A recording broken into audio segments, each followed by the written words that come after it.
Buenas tardes, bienvenidos a Vivir la otra lengua, una serie de diálogos que abordan la práctica de la traducción literaria como arte y también como oficio. Este es el segundo día de una serie de diálogos. Ayer tuvimos la participación de Susan Bernowski con la conferencia inaugural, pero hoy día está con nosotros William Rowe, quien va a dar la conferencia magistral.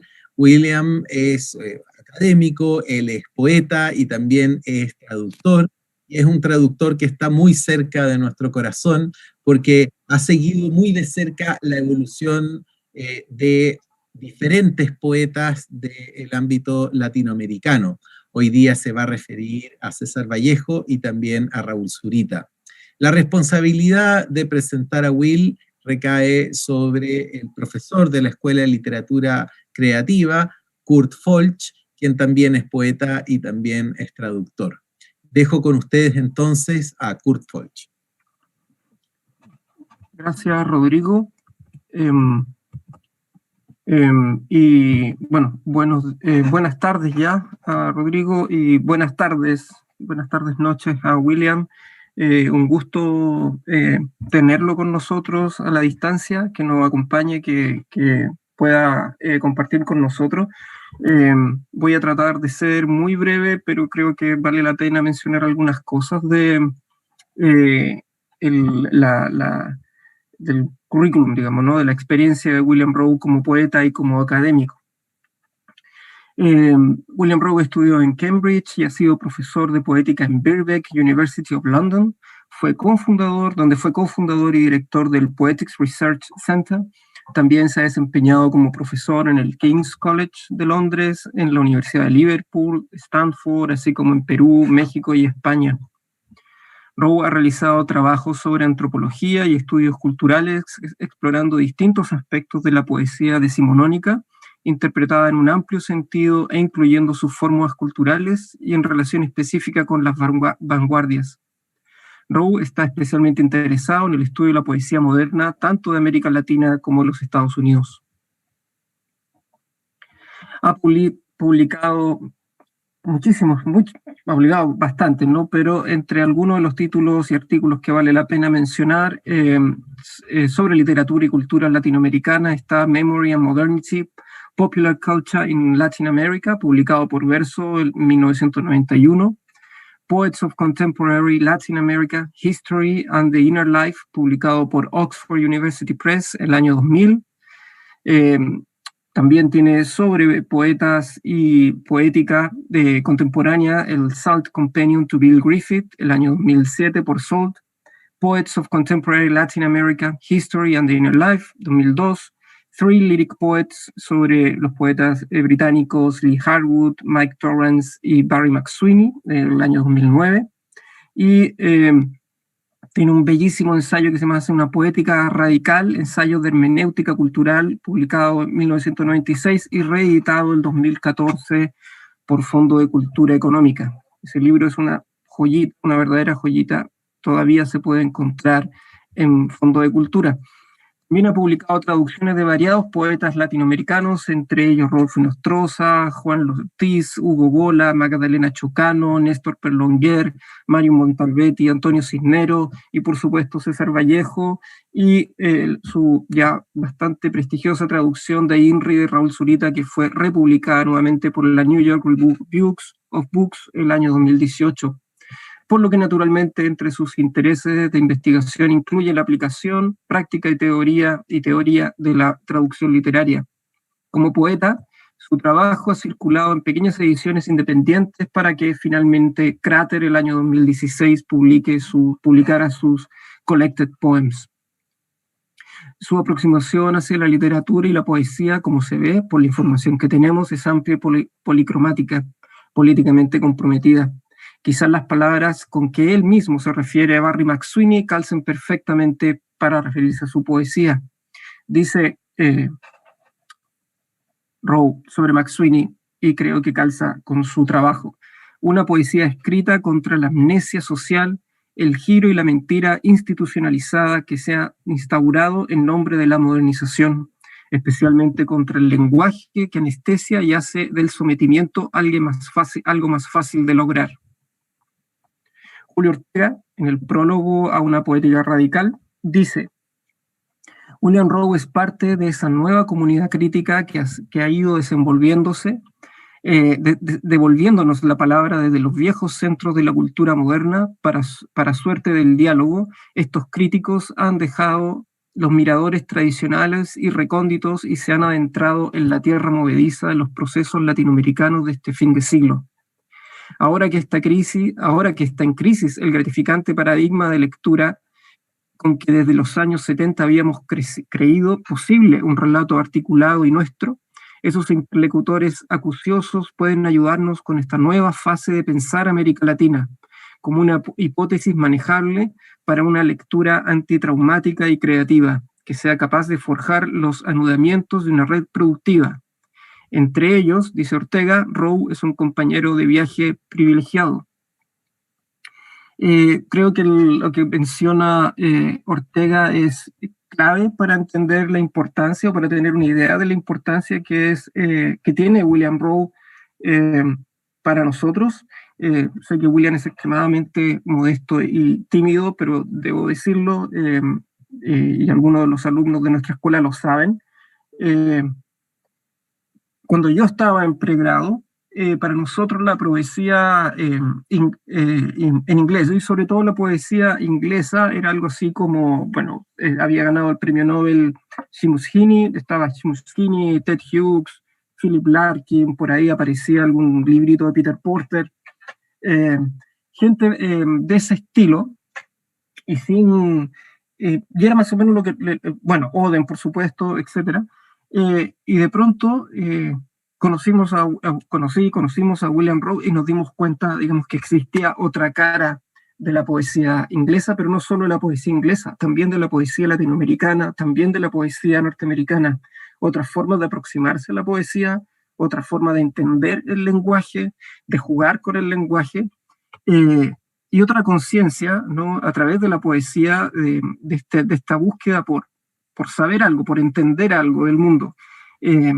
Ha sido un proceso durante estos años siempre muy, muy, muy rico, valioso. Debe ser de las personas que más saben de literatura en el amplio espectro, de poesía también en el amplio espectro. Para muchos de nosotros, para muchos en Chile y Latinoamérica en general, la influencia de William Rowe ha sido determinante. Así que, de verdad, estamos muy contentos, William, que estés con nosotros. Así que te escuchamos atentamente. Muchas gracias, Rodrigo, y muchas gracias, Kurt, por esas generosas palabras. Buenas tardes a todas y a todos. Antes de entrar en la reflexión sobre el trabajo de la traducción, quisiera hablar de la experiencia de traducir el libro INRI de Raúl Zurita. Luego haré algunos comentarios sobre el trabajo de traducir Trilce de Vallejo. Descubrí, a pesar del hecho que Zurita, tanto en sus comentarios como en el libro mismo, enfatiza el papel primario del sonido, descubrí que la fuerza, el movimiento de INRI consiste en la sintaxis, más que en el manejo del sonido de las palabras. En el trabajo de la traducción, sin embargo, me encontré frente a la necesidad de intensificar los varios efectos del sonido de la materia lingüística. Me pregunto, ¿por qué sucedió así? Encontré por casualidad un pasaje del escritor inglés John Bunyan, que vivió en el siglo XVII. habla del uso de las figuras o las metáforas en su escritura. Dice que son como los erizos que se pegan al cuerpo del lector, es decir, erizos en el sentido de las cortezas espinosas de las plantas. Percibí inmediatamente una conexión con las imágenes de INRI. Zurita ha dicho que las imágenes que aparecen en el libro no se ven, sino se sienten con el oído. Y eso porque a los desaparecidos que fueron arrojados desde helicópteros les habían sacado los ojos con ganchos. Por eso dice en el libro, nadie ve, solo oye. Dado que el oír se relaciona estrechamente con el tacto, la noción del erizo es precisa, suministra una manera de pensar el efecto altamente penetrante de las imágenes de INRI. Solemos pensar que el lenguaje nos comunica lo visual, pero puede darse el caso contrario, que las palabras impidan que veamos una imagen, que realmente la veamos. Existe la noción tradicional del logos, como aquello que echa luz sobre el mundo, como en el Evangelio de San Juan. En el principio fue la palabra. Sin embargo, en la poesía, sobre todo en la poesía contemporánea, lo visual y el trabajo de la palabra pasan por un proceso disyuntivo. En Purgatorio de Zurita, las vacas se comen el logos. En la poesía tardía de Paul Celan, el logos pierde su capacidad de echar luz. Ya lo veremos en Trilce. No hablo de la poesía convencional y conservadora, donde la intención del poeta consiste en cargar las imágenes con sonidos que las imitan. Esto produce una sutura entre la subjetividad y la cosa externa. Ese tipo de intensificación sonora limita la experiencia de lo visual a la aprehensión de lo visual como representación. El poema Vocales de Rimbaud, del poeta francés Rimbaud, es un caso límite que se sitúa entre el sonido que mimetiza los otros sentidos y la disociación entre lo sonoro y lo visual. El efecto no es solo de conjunción, sino también de disyunción. Ya para Mallarmé, algunos años más tarde, la disyunción constituye el campo en el que el poema se mueve. Propone que eso, sin lo cual el verso no podría existir, se articula en términos de una tensión entre el deseo de un término, de una palabra dotado de ciertas propiedades, y el encuentro con un término completamente o parcialmente careciente de esas propiedades. Cita las palabras nuit y jour, noche y día en el francés.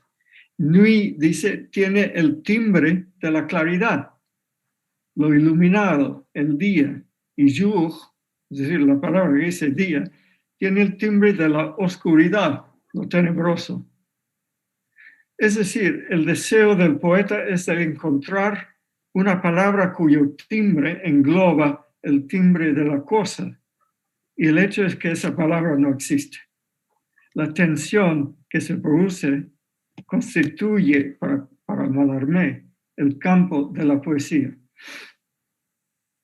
Me pregunto si el incremento de la función del sonido que introduje en la versión inglesa de INRI produce cierta convencionalidad. Pienso que no es así. La fuerza de la impresión sonora no imita las cosas que aparecen.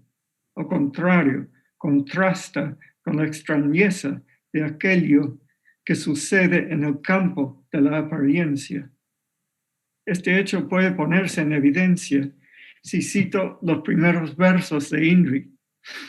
El texto original va así.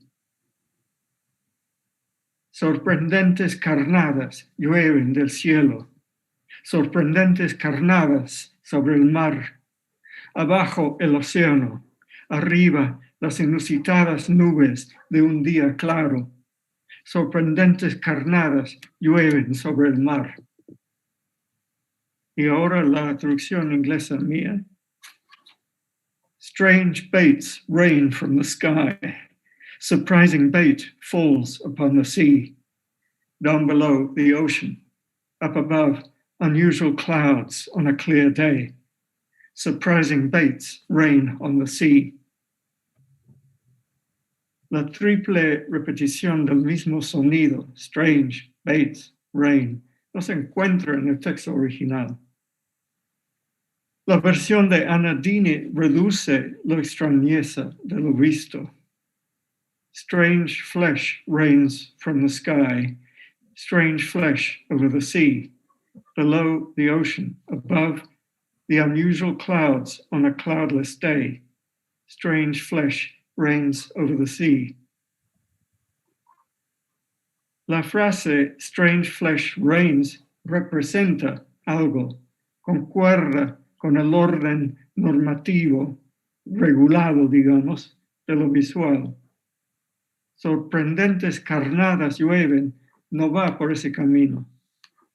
La versión de Dini, podríamos decir, suprime la metáfora, suprime lo disyuntivo. Pero queda la pregunta, ¿por qué en la traducción al inglés encontré que no bastaba el trabajo de la sintaxis para conservar la fuerza de las imágenes? Creo que se trata del hecho que en el español la sintaxis suele tener más viscosidad y más lentitud. De ahí que las imágenes se incrustan con más intensidad, digamos con más inercia. Viene al caso el modo en que Zurita piensa el tiempo. Ha dicho que le parece redundante la disposición irregular de los versos en la página que se suele dar en la poesía contemporánea de lengua anglosajona. Porque en el proceso de la lectura, según Zurita, uno descarta los cortes irregulares de los versos y recompone los versos dentro de una continuidad, sin que se cambie el sentido del poema. Esto sucede en la mayoría de los casos. Para Zurita, la disposición de los versos en el espacio de la página se determina por el tiempo que requiere una proposición para completarse. Es decir, el ritmo del verso se rige por ese principio. Creo que la sintaxis del español, dada su mayor espesura gramatical, permite con más facilidad que el inglés la temporalización del pensamiento poético. Esta temporalización consiste en el pasaje del tiempo tanto por la palabra como por la oración, es decir, tanto por dentro de la palabra como dentro de los espacios entre las palabras.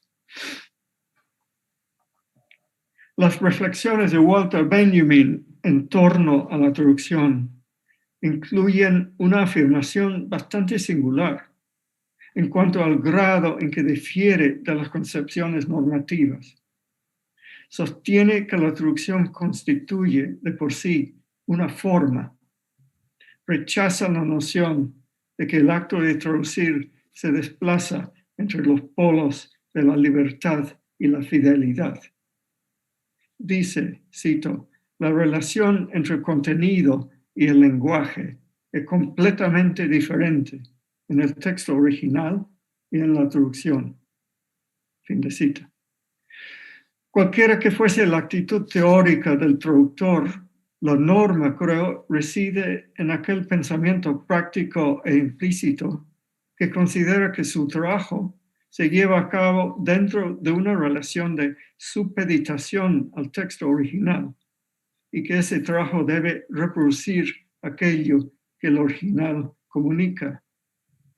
Es probable que los procedimientos de la traducción actualmente en boga, como por ejemplo la traducción homofónica, la homosintáctica y la diversamente ulipiana, derivan, entre otras cosas, del deseo de eludir esa especie de dependencia del lenguaje y la lengua original.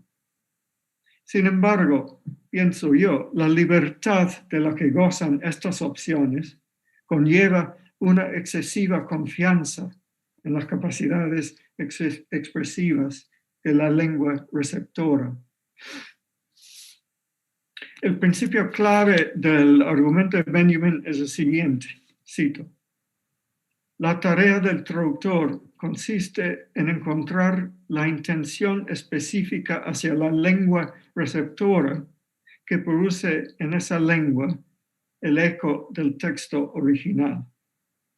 Este rasgo de la traducción la diferencia básicamente del trabajo del poeta, porque la intención de este nunca se dirige hacia el lenguaje como tal, a su totalidad, sino se dirige solamente hacia determinadas relaciones lingüísticas. Podemos derivar el sentido de esta idea de la intención hacia la lengua o el lenguaje si citamos ciertas características de la que sería para Benjamin una buena traducción. Esta no se preocupará del significado del original, sino de la modalidad de la significación dentro de la que éste se mueve. Además, pondrá a prueba la lengua destinataria y en este proceso la cambiará, la transformará. Para volver a la experiencia de traducir INRI, no puedo decir que la intención mía hacia el lenguaje existía como propuesta sintética. Sin embargo, efectivamente existió un conjunto de intenciones. Creo que estas pueden resumirse citando a un poeta contemporáneo inglés, Sean Bonney.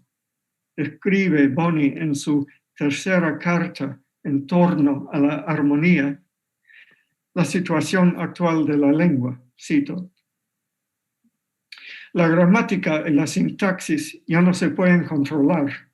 El habla, que normalmente sería el modo de entrar en el tiempo realmente existente, el tiempo que vivimos, se comprime y se estira hasta devenir una red de círculos y anillos que en su perímetro es un sistema de música arañada y negativa, y en su centro una muralla. Esa muralla somos nosotros. Fin de cita. Ese tiempo real será no solo interno, sino en igual medida externo, interno y externo al sujeto colectivamente individual, al sujeto de la escritura. Creo que esta crítica al lenguaje que Bonney lleva a cabo informa el trabajo de traducir tanto a INRI como a Trilce.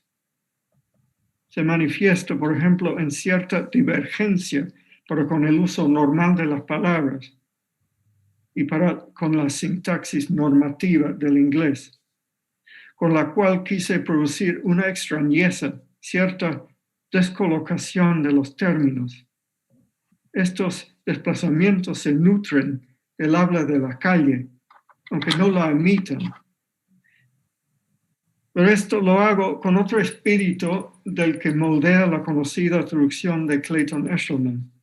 Encuentro en las versiones de este un énfasis con rasgos entre surrealistas y expresionistas en la unidad y expresividad del sujeto hablante. No sé si eso es muy claro. Es decir, presenta el yo poético, Eshelman, el yo poético de Vallejo, como si fuera un expresionista. Eso voy. No creo que sea eso, Vallejo. Trilce 2 es un poema en que el tiempo externo, el de la cárcel con su espacio amurallado, al pasar por el lenguaje, se hace interno. Este proceso se entrecruza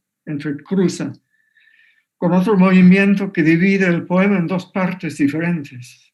La primera consiste en una forma determinada del lenguaje poético, en que la materialidad sonora de las palabras se relaciona de manera mimética con el espacio objetivo.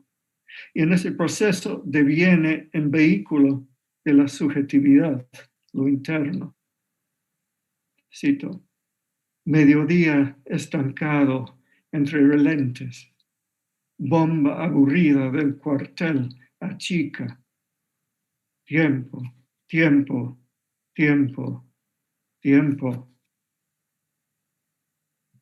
Lo inmovilizado del tiempo carcelario se encarna de modo mimético en la dureza de los consonantes, como estancado, y en la repetición de la vocal E, en la expresión entre relentes. En la segunda parte del poema, la actitud hacia el lenguaje cambia. El reposo caliente aún de ser. Piensa el presente, guárdame para mañana, mañana, mañana, mañana. Aquí el tiempo mismo deviene en sujeto que habla. El tiempo ya no es imagen visual sonora que refleja y se estructura con el sujeto. Se ha escapado de esas determinaciones sensoriales hacia una zona más abstracta, más formalizada. El goce de la sonoridad de las palabras se ha desplazado por el vaciamiento de la vocal A al repetirse esta 16 veces. Este es el pensar del presente. No hay lugar ya para privilegiar la experiencia interna. Traduje el primer verso así: midday stagnated between sunglares. Se trataba de crear en lo posible una estructura de sonido y ritmo que colocara en el primer plano las sensaciones. Traduje el segundo verso así: boring pump of prison reduces. Creo que de este modo la bomba que bombea no se lee solo como aparato dentro de la cárcel, sino también como metáfora de la cárcel misma. La cárcel misma bombea el tiempo, lo saca del espacio. Los dos endecasílabos mimetizan, pero a la vez vacían el tiempo. Luego sentí la necesidad de acentuar las ideas, es decir, el trabajo del pensamiento que se realiza al nivel intelectual teórico, aun a costo de reducir las ambigüedades semánticas del lenguaje de Vallejo. En este sentido, traduje el reposo caliente aún de ser en the still warm bed of being. La palabra reposo obviamente produce una gama amplia de sentido, más amplia que bed. Por ejemplo, reposar incluye el sentido de estar enterrado. Y pasa lo mismo con ser, ya que en el verso de Vallejo ser incluye no solo el ser como tal, en inglés being, sino también el ser algo, being something. La versión inglesa mía en cuanto a reposo va hacia el polo concreto sensorial, el que se refuerza con la sonancia de bed y being. Y en cuanto a la palabra ser, se mueve hacia lo abstracto. Sentí que era necesario este movimiento entre lo concreto y lo abstracto. Ser, es decir, en la versión inglesa, es más abstracto. Ahora que reflexiono, empiezo a entender por qué existía esa necesidad. Se relaciona con el hecho que la segunda parte del poema de Vallejo pasa por el proceso de la suspensión de la simbolización. Es decir, lo concreto de bed of being se desmaterializa en lo abstracto de being. Este proceso se expresa, se corporaliza, pasa por el cuerpo de manera concentrada en los últimos versos del poema. ¿Qué se llama cuanto eriza nos? Se llama lo mismo que padece, nombre, nombre, nombre, nombre. Eshelman traduce el primer verso de la siguiente manera: What call all that stands on end our hair? Hay aquí cierta actitud vanguardista en el trastrocamiento de la frase común, It made my hair stand on end. Pero la intención no se cumple. El sentido normal de la frase se recompone, es decir, la frase inglesa se recompone. Además, se pierde el entrecruzamiento de herir con erizar, condensación que incluye el sentido del tiempo como herida y su relación con el cuerpo como el de un erizo. Sospecho que Vallejo pensaba en el erizo de mar y que la observación mía que erizo puede referirse a una planta no estuvo, digamos, en la conciencia de Vallejo, pero creo que es válido porque está en la lengua. Si reflexionamos que el tiempo atraviesa tanto las palabras como los versos, entramos en la actitud primaria hacia el lenguaje de Trilce, es decir, la actitud de Vallejo. El hecho que el dolor atraviesa tanto las palabras mismas como la relación entre ellas. Quizá esto sea lo más difícil para la traducción, porque el elemento que hiere es el timbre de las palabras. Se trata de una relación con el lenguaje como tal. No me propuse reproducir ese elemento del libro. La deriva disyuntiva entre el timbre de la palabra y el de la cosa, zona en que para Mallarmé se realiza el trabajo poético, es diferente en el inglés. Sin embargo, uno puede preguntarse, ¿existe en la lengua inglesa la capacidad para el dolor? Aclaremos, no se trata de la expresión del dolor, de eso hay mucho, sino de algo que quizás podemos decir que va emposado en la lengua misma. No puedo sino dejar la pregunta sin respuesta. Lo cierto, sin embargo, es que esa condición de que el lenguaje esté permeado por el dolor requiere que el yo poético sea de carácter disyuntivo y no expresionista, y que el dolor se desplace dentro de la duración de las sílabas. En cuanto a esos elementos, sí he tratado de reproducirlos en la traducción. Sin duda, la modalidad del dolor de que hablo pertenece al campo del tiempo real, más que a él de la simbolización del tiempo.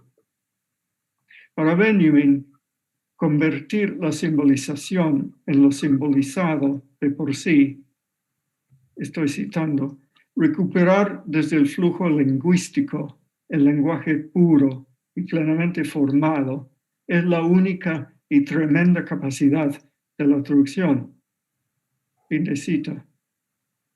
Ahora sí, como propone Boni, el lenguaje en la época actual nos impide entrar en el tiempo vivido. Si ese es el caso, entonces la propuesta de Benjamin se hace imposible. Más bien, se trataría de comunicar el vaciamiento de la simbolización. Muchos poemas de Trilce, de hecho, y en grado mayor, hacen precisamente eso. Pasa por el 45, el 55, el 28, etc. La rajadura entre el lenguaje como materia expresiva, simbolizante, y el vacío. Estoy hablando de aspectos de Trilce que se me fueron aclarando gracias al proceso de la traducción. Una parte imprescindible de ese proceso han sido las glosas que empecé a escribir con el fin de entender el movimiento interior de los poemas. Es decir, fueron parte del proceso de la traducción. Estas glosas consisten en comentarios en inglés que en un principio no pensé publicar, sino que a la larga he decidido incluir como lectura paralela junto con los poemas traducidos y el original en español.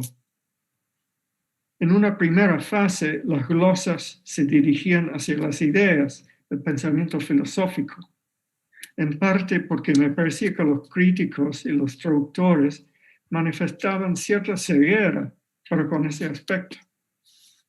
La segunda fase de la escritura de las glosas fue interpretativa. La tercera versión, la actual, de las glosas resultó de una colaboración con Helen Demos. Nos dimos cuenta de que interpretar los poemas de Trilce los disminuye al escamotear el modo en que producen el sentido y que la interpretación, la paráfrasis explicativa, es una trampa para la traducción. Hemos tratado de enfocar los comentarios en el trabajo poético mismo, especialmente en cuanto a la crítica al lenguaje que lleva a cabo Vallejo, conlleva la necesidad de que cambie el sujeto, la persona, y que se transforme el mundo. La intención de las glosas es que sean, digamos, un suplemento necesario a la traducción. El lenguaje de Trilce atraviesa tres opciones estéticas: el simbolismo como tendencia poética que se produjo en Francia en el siglo XIX, el vanguardismo de tipo principalmente dadaísta y, en tercer lugar, la crítica al vanguardismo. A veces las tres opciones figuran en un mismo poema. Una dificultad para la traducción es que esas tres tendencias, no se produjeron de la misma forma en la poesía de lengua anglosajona. Sin embargo, existen algunos puntos de entronque. El rechazo al simbolismo es especialmente importante en la poesía de Pound y de los llamados objetivistas norteamericanos, por ejemplo, William Carlos Williams, para no hablar del inglés Basil Bunting. Pero el Dada no tuvo tanta aceptación ni en Estados Unidos ni en Inglaterra, hasta que a partir de los años 50 se empezó a producir una amplia gama de poesía visual y sonora, por ejemplo, en la obra de Bob Cubbing. Las glosas a Trilce llaman la atención sobre esa complejidad de las diferentes vertientes lingüísticas de Trilce, pero no fue posible reproducir esa complejidad completamente dentro de la traducción misma. Además, coincido con la afirmación de Benjamin de que la tarea de la traducción no es precisamente la de imitar. Lo que sí me ha importado es la tarea de transmitir la vida de Trilce, eso que Benjamin llama la vida póstuma de la obra.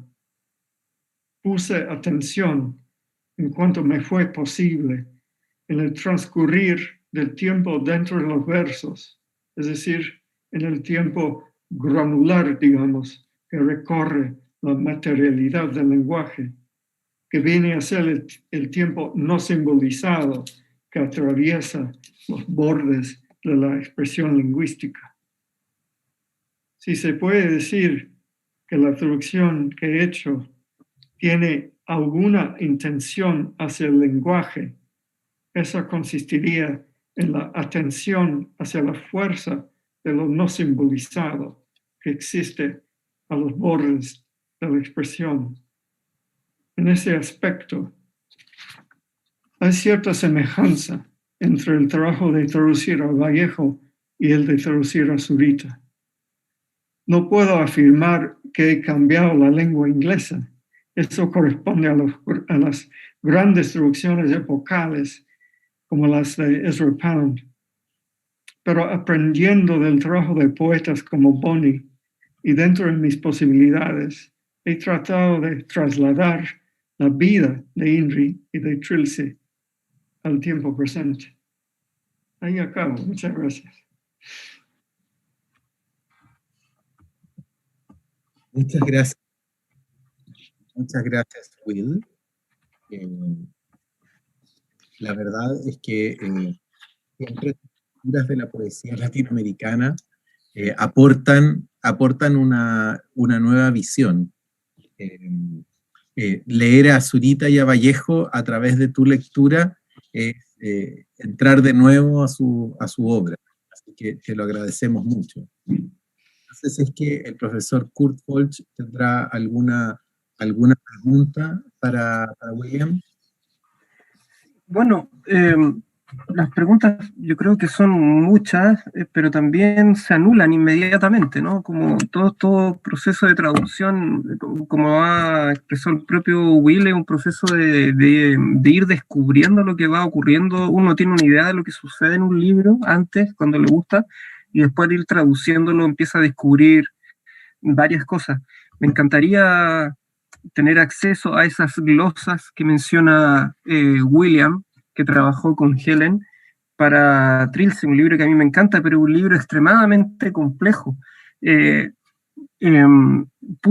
podido ver, Will pudo alcanzarme su versión de Inri y de Zurita, pero bueno, Inri y Zurita nos resulta más cercano. Tengo en ese sentido más dudas con... Es un misterio, digamos, cómo Will tiene un manejo del castellano, digamos, incluso mejor que uno, pero debe ser extrañísimo poder trabajar intentar traducirlo. Yo no puedo imaginarme cómo puede ser tratar de traducir Trilce, digamos, la dificultad que eso conlleva. Pero, Will, dijiste algo que es fundamental, yo no lo había pensado, ¿no? Estos tres niveles que están en el Trilce, el simbolismo que tú ves, que es un reflejo del simbolismo francés del siglo XIX, después Dada, y después al mismo tiempo hay una crítica al vanguardismo dentro del mismo poema, o dentro del mismo sistema que hay en Trilce. Lamento si la pregunta es un poco inocente, infantil, no sé. ¿Tu percepción de ese proceso es algo que con lo que se encontró Vallejo finalmente? El libro, digamos, propone eso, te propuso eso, digamos, a pesar de Vallejo, o es algo que tú crees que es un proceso al que finalmente Vallejo llegó racionalmente, digamos, que esa crítica es una crítica oficial, digamos, legítima desde Vallejo, o es una crítica que se está leyendo ahora, desde la actualidad del texto? No sé si me explico bien. Sí, perfectamente, muy interesante esa reflexión. Escribió Vallejo una crítica al surrealismo, pero digamos, ahora sí como 15 años menos, 12 años más tarde, crítica al surrealismo. ¿Cuál es el título? ¿Se acuerdan? En fin, autopsia del surrealismo. Autopsia del surrealismo. Sí, empiezo a hablar en griego. Sí, entonces yo creo que la semilla de esa inquietud, de esa crítica al vanguardismo, si podemos incluir el surrealismo dentro de esa acepción, arranca en Trilce como pensamiento poético como trabajo con las palabras y no tanto como reflexión, podemos decir, intelectual. Más tarde se hace una reflexión intelectual, teórica. Luego diría que, no sé cómo decirlo, pero leer a Trilce ahora, obviamente es leer el libro desde nuestras vivencias, preocupaciones. Entonces, yo creo que la crítica al vanguardismo resalta quizá más de lo que hubiese resaltado en los años 20. Sí. Ahora, ¿por qué?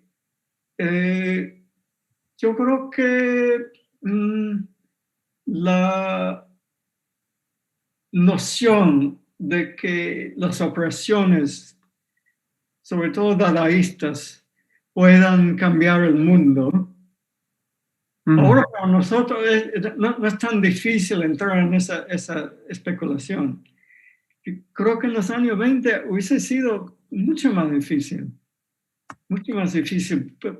colocar en duda los trabajos dadaístas.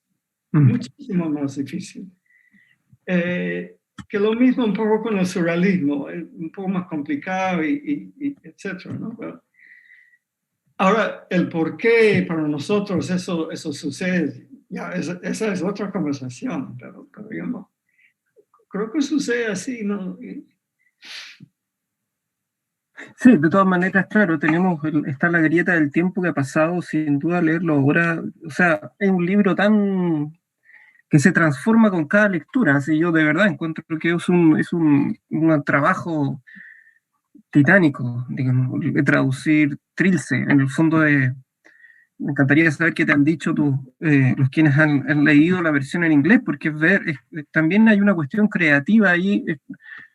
También está William Rowe, poeta, y todas las soluciones que las soluciones que tú has comentado aquí, y comparados con las otras versiones, digamos, hacen o van a hacer, digamos, o ya hicieron un trilce a la Rowe. Y mencionaste otra cosa, un par de cosas preciosas, ¿no? Hablabas del dolor en el lenguaje. Cómo sopesar, digamos, un lenguaje que contenga ese dolor, y que se ve reflejado, proyectado en un lenguaje tan fracturado, mutilado como en Trilce, y dijiste el tiempo no simbolizado, que cruza la expresión lingüística, ¿no? Está un tiempo que está simbolizado, pero también está un tiempo no simbolizado, ¿no? Y que vendría a ser el elemento que permite que sea permanentemente vigente este texto. Me imagino, es muy abstracto esto. Y hay una pregunta que es de curiosidad, digamos, ¿cómo decidiste finalmente cómo llegar a ese tiempo no simbolizado? ¿Cómo saber que Trilce en otro idioma tenga la misma vigencia para un lector en inglés, y que al mismo tiempo no revele o que reactualice también estos elementos que tú mencionas, ¿no? Que está dada, pero al mismo tiempo lo reactualiza de manera vigente, no como un vejestorio, no como una antiguaya? Sí, muy bueno, buenísima la pregunta. No quisiera defender mis versiones. No. Pero si estamos de acuerdo de que hoy día nos han quitado el tiempo, ya, y que eso se imposa, eso se lleva a cabo en la imagen y en el lenguaje, entonces creo que resalta el trabajo de Trilce en cuanto, como tú dices, con mucha precisión, la simbolización del tiempo recorre los poemas, pero también el vaciamiento de esa simbolización recorre los poemas. trasladar, no sé si me gusta esa concepción del trabajo de la traducción, pero digamos que esa pulsión de Trilce empiece a darse en el inglés. Requiere que uno deje de lado la confianza en el sonido de un Basil Bunting, por ejemplo. Que me gusta sumamente. Sí. Sumamente. Sin embargo, hay que abandonar eso. Y por otro lado, hay que evitar cierta prosodia que, por ejemplo, en español sería el endecasílabo medio, qué sé yo, conservador, y en inglés pentámetro, ritmo iámbico. Hay que evitar todo eso. Sí. Hay que evitar todo eso, pero más profundamente creo, hay que entrar en ese tiempo huérfano, digamos, ese tiempo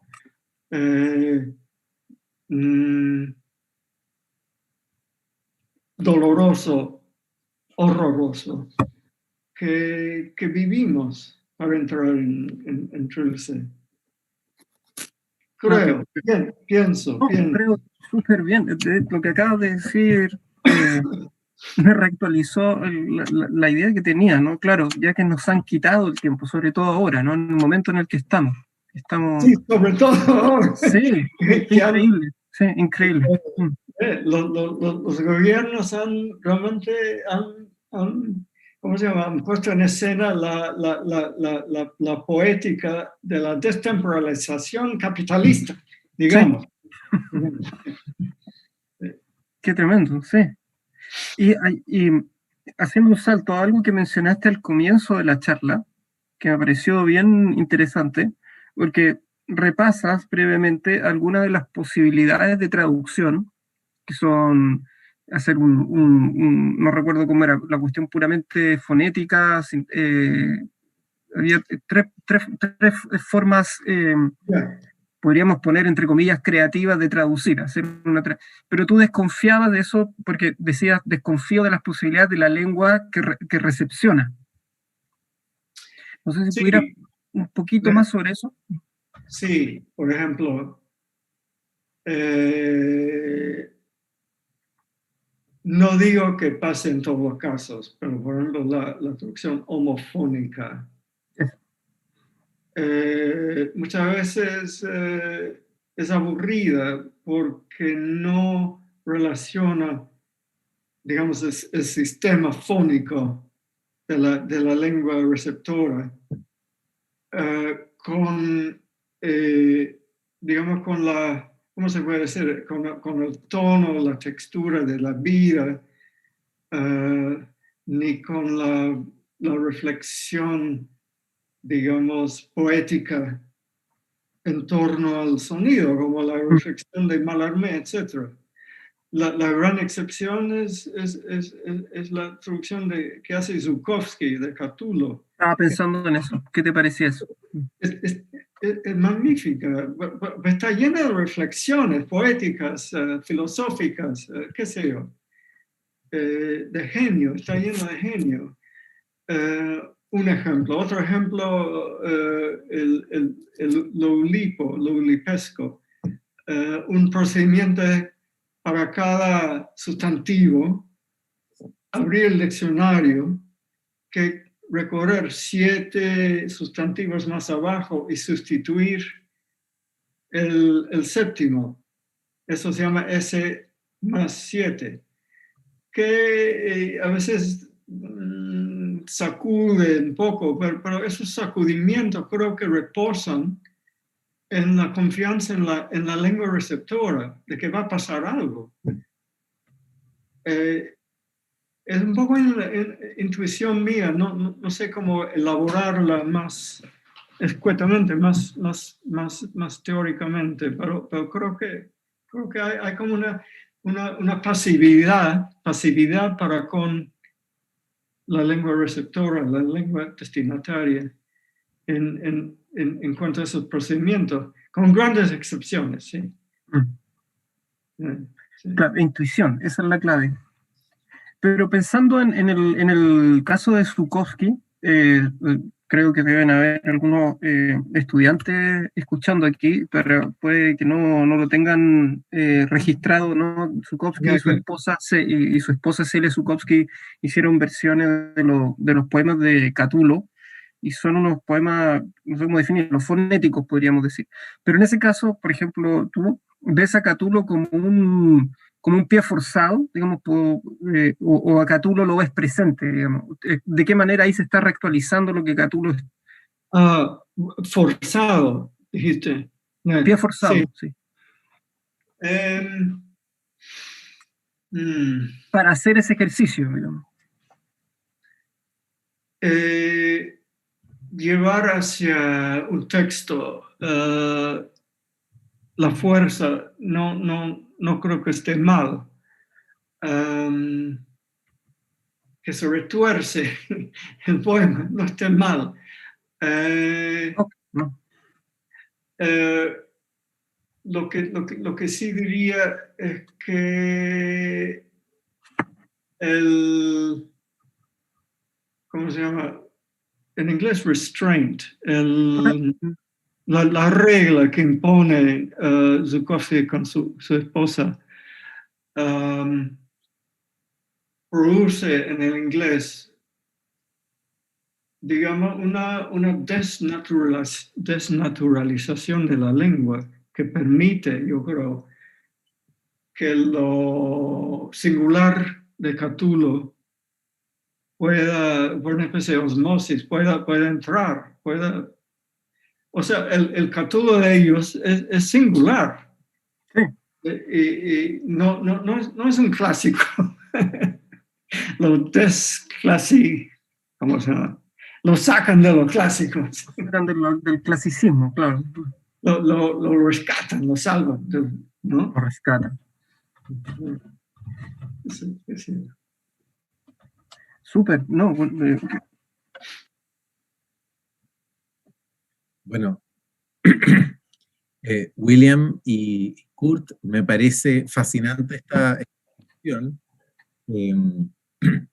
Cuando llegamos al punto de Catulo y cómo Catulo es rescatado, ya esa es una señal de que vamos por buen camino. Okay. También de que se nos acabó el tiempo para... Pero solo perdón. Solo una cosita, disculpa Rodrigo, solo si tenemos tiempo. Ya que mencionaste a Sean Bonney, Yeah. porque él tiene, la otra vez le alcancé a mostrar brevemente, estamos así con cámara con los alumnos, algunas imágenes de su Baudelaire en inglés. Sí. Por ejemplo, un trabajo como este, que tú lo conoces, Sí. ¿sí? Esto no es una traducción, ¿no? Pero viene, digamos, de alguna manera también está rescatando Baudelaire. Sí. ¿Tú ves una relación? Estoy haciendo una pregunta súper de profe en realidad. No sé por dónde empezar, pero yo creo que vive Baudelaire en el trabajo de Bonney, mucho más que en muchas otras traducciones. Sí. Creo que la Precioso fuerza trabajo. de Baudelaire se pelea con lo opacado del texto se pelea con lo opacado, visualmente opacado, y que se impone Baudelaire. Creo que es en el fondo una gran traducción la que hace Bonney.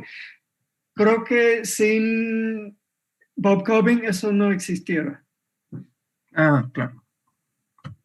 Por la cuestión gráfica también, dices tú. Y el oído. El oído. El Dada entró en el inglés a través el Dada del futurismo ruso a través de Cobbin. Mira. Que no en Chile, el Perú entró por otro modo. Sí, pero tú dirías que en Inglaterra es Cobbin. No, sí. Genial. Okay. Muchas gracias a los dos y muchas gracias a todos. No, gracias a ti, Will. De verdad, siempre un gusto. Siempre se aprende mucho. Voy a estar más tarde. No, ahí nos vamos a ver. Un privilegio haber tenido esta discusión, haber participado como espectador de esta discusión entre ustedes dos. Muchas gracias por tu texto, Will. Yo creo que esta conferencia va a ser consultada más adelante, tiene mucho material para abrir nuevas discusiones, así que agradezco tu generosidad, como siempre, Will. Gracias. Gracias, William. Gracias. Nos vemos. Chao. Hasta más tarde. Nos vemos. Chao, chao. Bien. Hasta luego. Hasta las 3 de la tarde. Ahí continuamos con más actividades. A las 3 de la tarde tenemos a Rodrigo Lavarría y también justamente a Kurt Folch.